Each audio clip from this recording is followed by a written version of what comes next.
오늘의 말씀, 이사야서 60장 1절 말씀입니다. 일어나라, 빛을 발하라. 이는 내 빛이 이르렀고 여호와의 영광이 내 위에 임하였음이니라. 아멘. 할렐루야, 반갑습니다. 오늘 예배 자리에 나오신 여러분 모두를 주님의 이름으로 환영하고 여러분 한 분 한 분을 주님의 이름으로 축복합니다. 오늘 성경 말씀을 제가 다시 한번 읽어보겠습니다. 일어나라, 빛을 발하라. 이는 내 빛이 이르렀고 여호와의 영광이 내 위에 임하였음이니라. 아멘. 현대인의 성경을 보면 이 본문을 이렇게 번역을 하고 있는 것을 보게 됩니다. 예루살렘아, 일어나서 태양처럼 빛나라. 여호와의 영광이 내 위에 비치고 있다.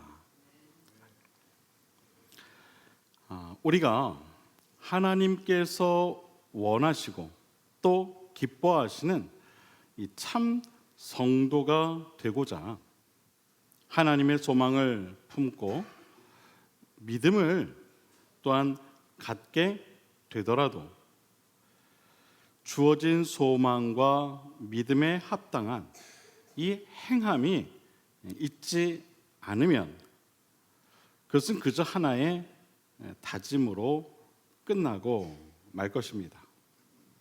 반드시 그에 합당한 행함과 또한 삶의 열심이 필요한 것입니다.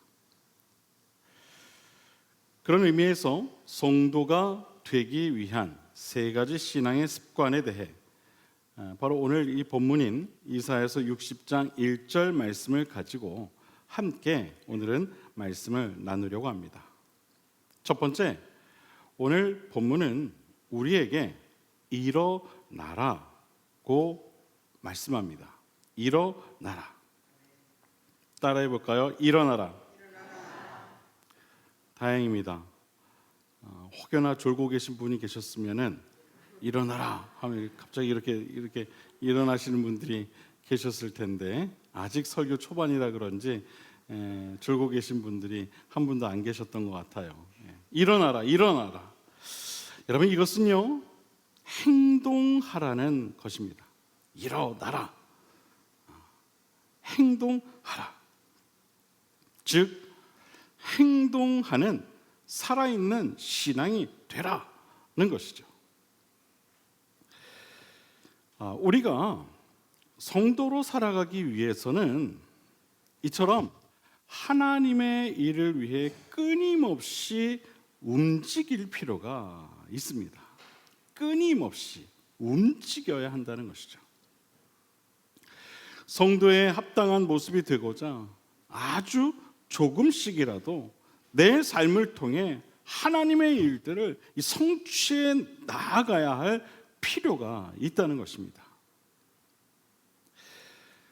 여기서 말하는 하나님의 일은 다른 게 아닙니다. 하나님과 친밀해지는 그 모든 일들이 곧 하나님의 일들입니다.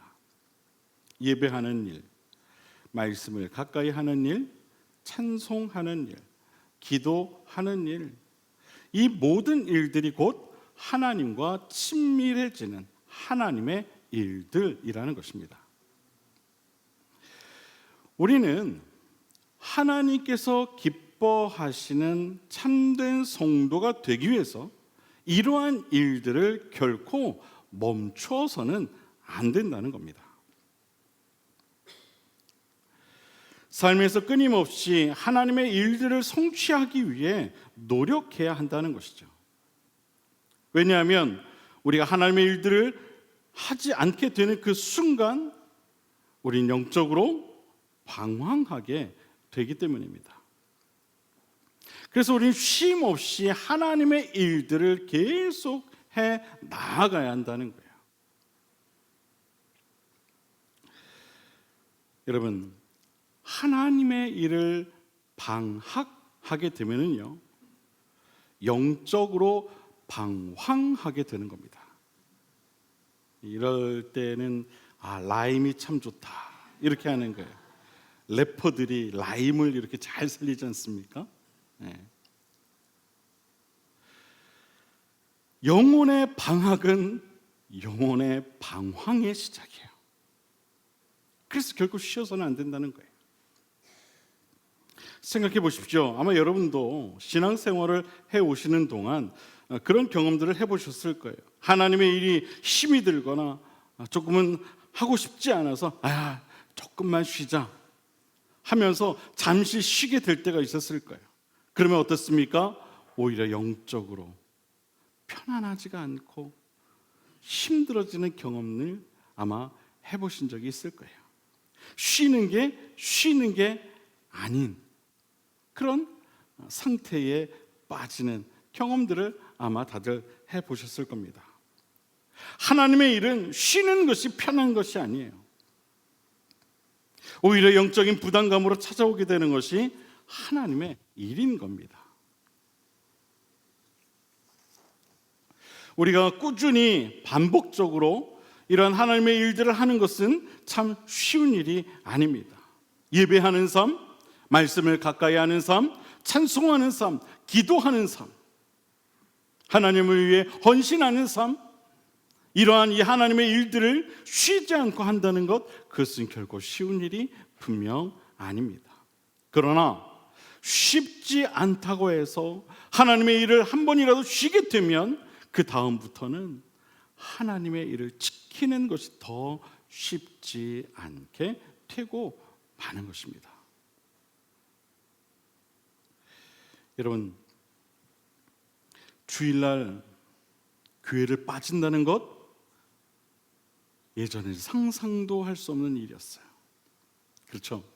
그런데 어느덧 코로나 시대를 지나고 나니까 주일날 예배를 빠지는 일이 어느샌가 자연스러워졌어요. 예전에는 몸이 아파도 교회를 꼭 가야 되는 것으로 생각했지만 요즘은 몸이 아프면 온라인으로 다 말씀 올라오는데 오늘은 그걸로 예배 드려야 되겠다, 이렇게 생각하는 시대가 되었어요. 물론 그것이 나쁘다 혹은 맞다 말하는 게 아니에요. 우리의 신앙의 의지가 그만큼 연약해졌다는 것을 말씀을 드리는 거예요. 그래서 우리는 이 꾸준히 행동하는 신앙이 되어야 하는 거예요.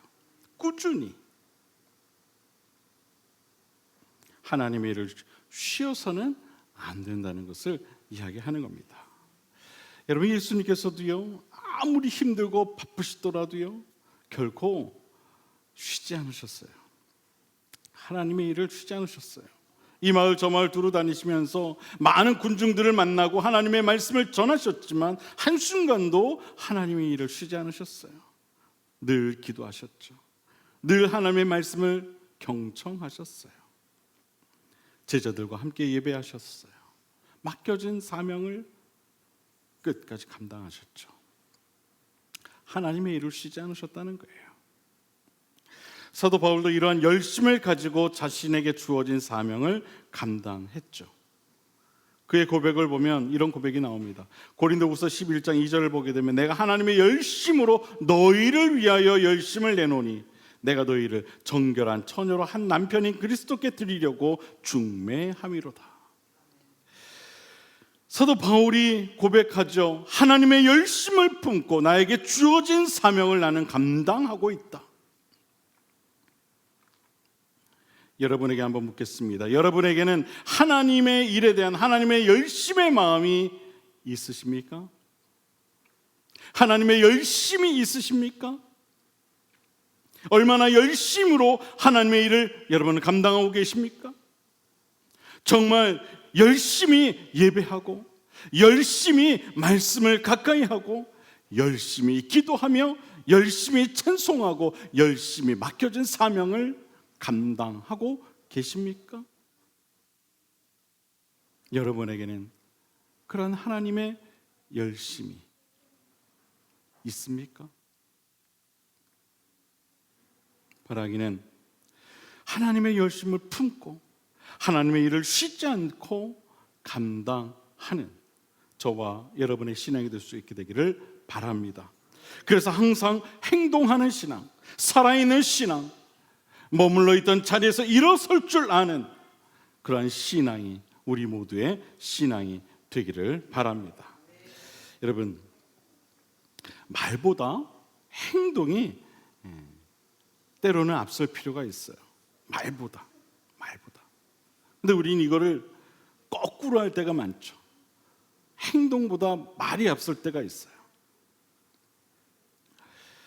여러분이 지금 아멘으로 하나님 앞에서 화답을 하셨으면 반드시 그에 합당한 행함이 따라야 하는 거예요. 제가 여러분에게 하나님의 열심을 품고 하나님의 일을 쉬지 않고 그것을 감당하는 여러분의 신앙이 되기를 바랍니다 그랬더니 여러분이 뭐라 그랬어요? 아멘 그랬어요. 그렇죠? 제가 다 봤습니다. 다 봤어요. 속으로 아멘 하신 분들도 계시더라고요. 그렇다면 그 아멘에 합당한 행함이 이후에 우리의 삶을 통해 나타날 필요가 있는 거예요. 거기서 그쳐서는 안 되는 거예요. 아멘 그것으로 끝나서는 안 되는 거예요.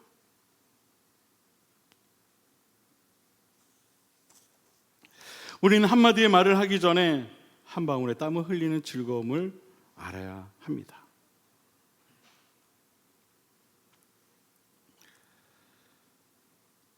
제가 어제 화단에 나무들 가지를 좀 쳤어요. 여름 내내 저걸 언제 한번 좀 가지를 쳐야 되는데 모양도 막 삐죽삐죽, 또 나무 가지가 너무 처져서 오가는 차들마다 막 이게 나무가 걸리고, 저걸 언젠가 쳐야 되는데 도저히 엄두가 안 나는 거예요.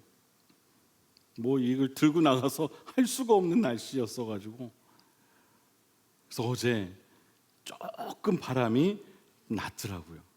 그래서 나가서 가지를 열심히 쳤어요. 모양이 그렇게 이쁘진 않은데 그래도 나름 모양을 내고 또 처진 가지들도 잘라내니까 그래도 좀 정리가 되어 보이더라고요. 우리가 마음속으로 아무리 저거 해야 되는데 저거 해야 되는데 아무런 변화가 일어날 수가 없는 거죠. 전지 가위를 들고 그 지저분해 보이는 것들을 쳐내야만 변화가 일어나게 되는 거예요. 한마디의 말을 하기 전에 한 방울의 땀을 흘리는 그 즐거움, 가지가 그래도 나름대로 치고 나니까 그래도 그냥 뿌듯하더라고요. 즐거움이 있어요. 신앙생활하면서 때로는 우리가 교회에서 어떤 부분이 좀 마음에 들지 않을 때가 있어요. 그럴 때 그저 그것을 외면하거나 혹은 그 부분에 대해 불만을 말하기에 앞서 하나님께서 여러분을 그 자리에 부르고 계시다는 사실을 우리는 이해할 필요가 있어요. 무슨 이야기냐면 화장실 청소가 마음에 안 들어요. 그거는요, 하나님께서 여러분을 화장실 청소하라고 부르고 계시는 거예요. 화장실 청소, 이번 주 화장실 청소 제대로 안 했네, 이렇게 말하라고 여러분에게 그걸 보여주는 게 아니라는 거예요. 이걸 내가 청소해야 되겠구나, 하나님께서 이걸 원하시는구나, 그걸 요청하고 있다는 사인이라는 거죠. 혹은 예배의 자리나 기도의 자리에 나가는 게 요즘 좀 힘들어요. 좀 빠지고 싶고 안 나가고 싶고 막 그래요. 그거는요, 하나님께서 여러분을 그 자리에 부르고 계시는 거예요.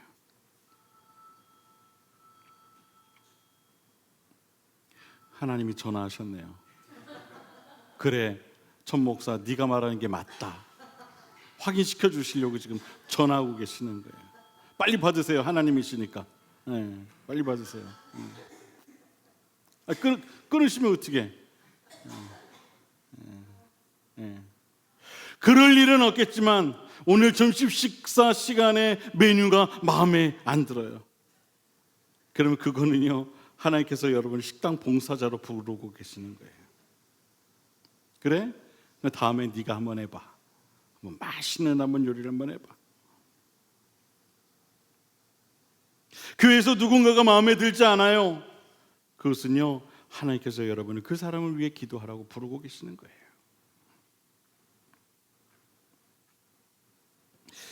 우리 성도로 살아가면서 신앙생활을 말로 하려고 해서는 안 돼요. 우리의 몸으로 헌신해야 하는 거예요. 말만 가지고 문제점을 지적하는 것은요, 아무것도 변화시킬 수가 없어요. 우리의 헌신과 우리의 행동으로 변화시킬 수 있는 거예요. 우린 그걸 알아야 돼요. 말을 하기에 앞서 행함으로 하나님의 일을 감당할 수 있어야 되는 거예요. 사랑하는 여러분, 오늘 성경은 우리에게 이야기합니다. 일어나라, 일어나라. 이쯤 되면 졸다가 일어나실 분이 계실 만도 한데 아무도 안 계시네요. 일어나라, 일어나라. 성경은 말하고 있어요. 일어나서 하나님의 일을 감당하라, 행동하라, 계속해서 하나님의 일을 이루어 가라 말씀하고 있어요. 하나님은 당신의 일을 위해 부지런히 움직이는 성도를 반드시 하나님께서 기뻐하시고 또한 하나님 안에서 성숙한 성도로 그렇게 만들어 가실 줄로 믿으시길 바랍니다. 움직여야 돼요. 움직여야 돼요. 두 번째, 오늘 말씀은 우리를 향해 이야기합니다. 빛을 발하라. 빛을 발하라. 여러분, 이 빛을 발하라는 것은 무슨 의미일까요? 이것은 하나님의 일을 하면서 근거 없이 또는 자신감 없이 하라는 것이 아니라 바로 믿음의 눈으로 모든 것을 바라보며 하라는 겁니다. 믿음의 눈으로 바라보며 하라. 우리가 모든 상황을 믿음의 눈으로 바라보는 것과 그렇지 않은 것에는 많은 차이가 있습니다.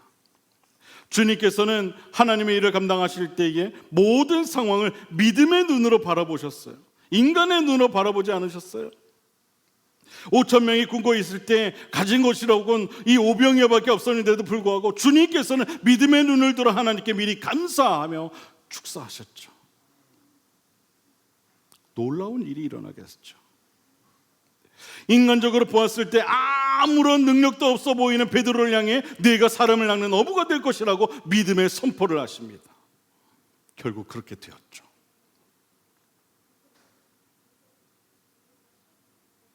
맹인을 향해 내 믿음이 너를 구원하였다 선포하시면서 그의 눈을 뜨게 하셨습니다. 주님이 이처럼 하나님의 모든 일들을 믿음의 눈을 통해 성취하셨어요. 빛을 발하라. 하나님의 영광을 나타나게 하라. 다른 게 아니에요. 믿음의 눈으로 바라보라는 거예요.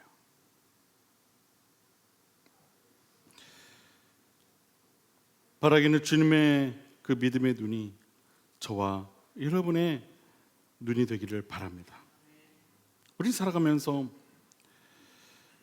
마주하는 이 좋지 않은 상황이나 환경을 바라볼 때 이런 이야기를 자주 합니다. 아휴, 상황이 이래서, 혹은 아유, 지금 내 환경이 이래서.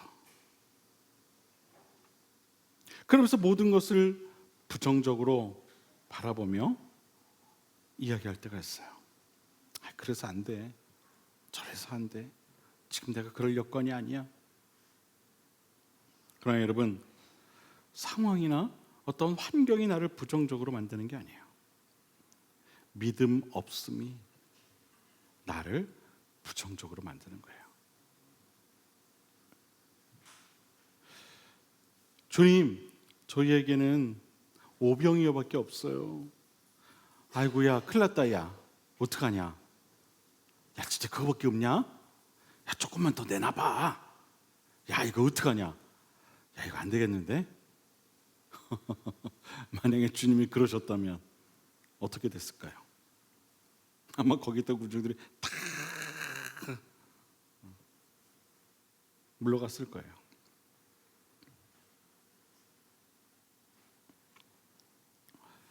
믿음의 눈으로 주어진 상황과 환경을 한번 바라봐 보시기를 바랍니다. 그러면 세상이 달라질 거예요. 여러분의 삶을 대하는 태도가 달라질 거예요. 믿음의 눈으로 바라볼 때. 믿음의 눈으로 모든 세상을 바라보아야만 우리는 모든 것에 있어서 관대해질 수가 있어요. 왜 남한테는 굉장히 날카롭고 자기에겐 관대하게 살죠. 내가 하면 로맨스요, 남이 하면 불륜이란 말이 있듯이 우리는 하나님 앞에서조차 그럴 때가 있어요.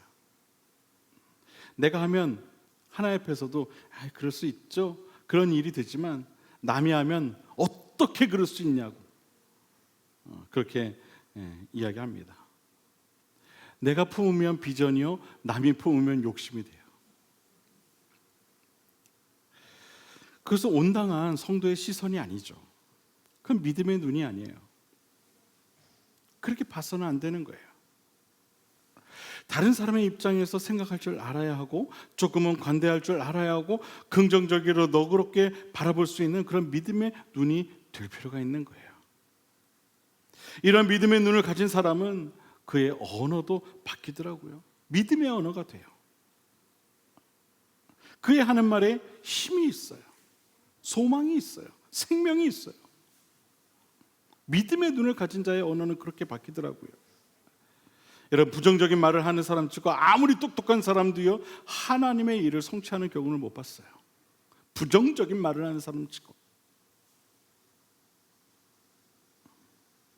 그래서 항상 감사의 말, 축복의 말, 소망의 말을 해야 하는 거예요. 믿음의 눈을 가지고.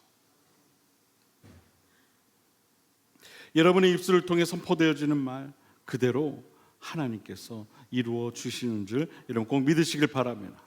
여러분의 입술이 믿음의 입술로 바뀌어야 성숙한 성도가 될 수가 있는 거예요. 이것이 믿음의 눈을 가진 자의 믿음의 언어인 겁니다. 세 번째, 성경 우리에게 말합니다. 여호와의 영광이 내 위에 임하였다. 여러분, 우리가 아무리 하나님의 일을 위해 부지런하게 움직이고 또 믿음의 눈으로 모든 상황을 바라보려 해도 날마다 하나님을 만나지 못하면 그 모든 수고와 노력은 헛될 수밖에 없어요. 하나님의 영광이 내 안에서 역사하지 않는 그러한 수고와 노력은 아무 의미가 없다는 거예요. 여러분 삶 속에서 항상 이 하나님과의 만남을 깊이 사모하시기를 바랍니다. 하나님과의 만남을 경험하는 삶이 되어야 하나님의 일을 위해 일어설 수가 있는 것이고 믿음의 눈으로 모든 것을 바라볼 수가 있게 되는 거예요. 이 시간 여러분 자신에게 한번 물어보시길 바랍니다. 나는 행동하는 신앙인가? 나는 믿음의 눈을 가지고 있는가? 나는 날마다 하나님을 만나고 있는가? 이 세 가지를 한번 여러분 자신에게 한번 물어보시길 바랍니다. 여러분, 성숙한 성도란 세상의 상식을 넘어설 수 있는 믿음을 가진 성도를 말합니다. 우리는 이런 말을 자주 합니다. 상식적으로 이해가 안 돼. 상식적으로. 하지만 우리 신앙은요, 상식적으로 이해할 수 있는 신앙이 아닙니다. 상식이라는 말은 어떤 말입니까? 보통 사람이 가지고 있는 또는 가져야 할 지식이나 판단을 말해요. 그게 상식이에요. 보통 사람들이 가지고 있는 지식이나 어떤 판단, 그게 상식이거든요. 우리 신앙은 이처럼 보통 사람이 가지고 있는 지식이나 판단을 믿는 신앙이 아니죠. 이런 상식을 가지고 생각하고 신앙생활을 하면은요, 시험에 빠지기가 매우 쉽습니다. 시험에 빠진다는 것은 상식적으로 이해가 안 되기 때문에 시험에 빠지는 거거든요. 그러나 우리의 신앙은 상식적으로 믿는 신앙이 결코 아닙니다. 상식을 뛰어넘는 신앙이죠. 성도는 불가능한 일을 가능한 일로 바꾸는 믿음의 사람입니다. 그래서 상식과 때로는 거리가 먼 거예요. 세상은 상식을 말하면서도 상식 이하의 일들을 합니다. 상식 그 이상의 것들은 꿈도 꾸지 못하죠. 그러나 우리 그리스도인들은 이러한 세상의 상식을 뛰어넘어야만 합니다. 왜냐하면 이 세상은 상식적으로 이해할 수 없는 일들을 너무나도 많이 저지르고 있기 때문이죠. 상식 이하의 일들이 많이 일어나고 있어요. 요즘 교회에 대해 무조건적인 거부감을 표현하는 사람들이 부쩍 늘어났습니다. 그들이 하는 말과 행동을 보면 참 부당하고 그들의 행동이 무척 어리석어 보이는 것이 사실입니다. 하지만 그러한 그들의 부당한 행동에 대해 우리가 상식적으로 대해서는 안 되는 거예요. 상식을 뛰어넘어 그들을 바라볼 수 있어야 하는 거예요. 이런 말이 있습니다. 기적이 상식인 기독교. 기독교는 불가능해 보이는 하나님의 일들을 가능한 일로 늘 이루어 왔어요. 예수님의 제자들은 소수의 사람들이었지만 주님의 그 복음으로 세상을 바꾸어 놓았죠. 마틴 루터는 병들어 있던 기독교를 바꾸어 놓았어요. 요한 웨슬리 목사님 부패한 영국을 변화시키는 일에 앞장섰어요. 상식적으로 누구도 용기 낼 수 없던 일을 기독교는 이루어 왔다는 거예요. 이 모든 것들은 사실 상식적으로 생각할 때 도저히 이루어질 수 없는 일들이었어요. 사랑하는 여러분, 믿음의 눈으로 세상의 상식을 뛰어넘는 신앙을 꼭 가지시길 바랍니다. 상식을 뛰어넘어 믿음으로 이 세상을 변화시킬 수 있는 그러한 믿음의 성도들이 다 되실 수 있게 되기를 주님의 이름으로 간절히 축원을 드립니다. 오늘 성경은 말합니다. 일어나라, 빛을 발하라. 네 빛이 이르렀고 여호와의 영광이 네 위에 임하였다. 현대인의 성경은 말합니다. 일어나서 태양처럼 빛나라. 태양처럼 빛나라. 세상에서 그와 같이 살아가라 이야기하고 있어요. 태양빛과 같이 살아가라. 여호와의 영광이 내 위에 항상 비치고 있다. 할렐루야. 세상의 상식을 뛰어넘어 세상을 하나님의 나라로 변화시키는데 앞장설 수 있는 우리 비상그림교회 모든 성도님들이 다 되실 수 있게 되기를 주님의 이름으로 간절히 축원을 드립니다. 기도하겠습니다.